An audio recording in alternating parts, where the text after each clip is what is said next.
sebagai mahasiswa, apa pendapat Anda mengenai tuntutan 18 tahun penjara terhadap Nadiem Makarim dalam kasus dugaan korupsi pengadaan Chromebook? Uh, saya sebagai mahasiswa bicara soal kasus hukumnya Nadiem Makarim, terlepas ada orang yang membelanya atau menghormati proses hukum yang sedang berlangsung.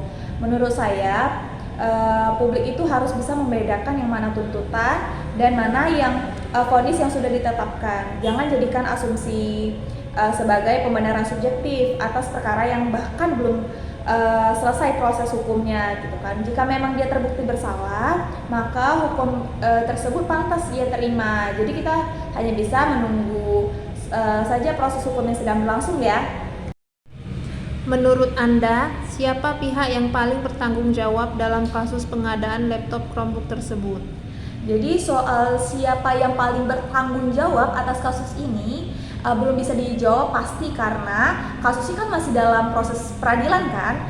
Kenapa? Karena tanggung jawab hukum itu ditentukan melalui pembuktian di pengadilan, bukan opini publik. Kapan menurut Anda pemerintah seharusnya mulai memperbaiki sistem pengawasan anggaran pendidikan agar kasus seperti ini tidak terulang? Sekarang dong, karena saat ini itu adalah waktu yang paling efektif karena tekanan tinggi oleh publik dan media kan sangat tinggi tuh. Jadi ini adalah momentum pemerintah untuk memanfaatkan untuk mengaudit internal, merevisi SOP pengadaan dan memperketat atau memperkuat peran aparat dalam pengawasan intern pemerintah. Jika tidak sekarang atau ditunda, maka momentumnya bakal hilang dan reformasi hanya jadi formalitas saja gitu. Mengapa kasus dugaan korupsi di bidang pendidikan sering mendapat perhatian besar dari masyarakat dan mahasiswa? Tentunya langsung menyangkut ke masa depan banyak orang ya. Contohnya tuh anggaran pendidikan itu kan bisa dipakai untuk buat sekolah tuh, untuk laptop, untuk buku, untuk beasiswa dan lain-lain. Dan yang kedua itu adalah kontras antara nilai ideal dengan realitas. Jadi pendidikan itu identikan dengan nilai kejujuran, integritas, dan mencerdaskan bangsa. Tapi kalau misalnya ada dugaan korupsi di dalamnya, berarti itu sama aja dengan rasanya ada pengkhianatan terhadap nilai itu sendiri. Jadi intinya itu masyarakat dan mahasiswa itu bukan dilihat hanya dengan uang, tetapi nilai kejujuran itu dan akses keadilan soal keadilan dan masa depan. Menurut Kakak, di mana proses pengadaan laptop Chromebook yang menjadi pokok perkara dugaan korupsi ini dilakukan?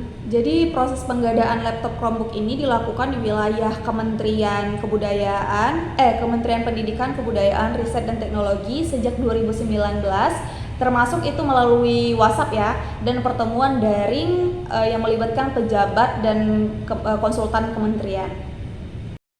Menurut Kakak, bagaimana dampak kasus Nadiem Makarim terhadap kepercayaan mahasiswa kepada pemerintah dan dunia pendidikan Indonesia? Tentu ya, saya ya sebagai mahasiswa itu tentunya kepercayaan ke pemerintahan itu menurun. Dan menurut saya publik itu merespon dengan mempertanyakan transparansi dan akuntabilitas pejabat itu bagaimana sih. Di sisi lain ya, kebijakan digitalisasi itu tetap penting. Tapi proses pengadaan yang harus dibenahi. Jadi kritiknya tuh lebih ke sistem, bukan ide digitalisasi itu sendiri gitu deh. Oke.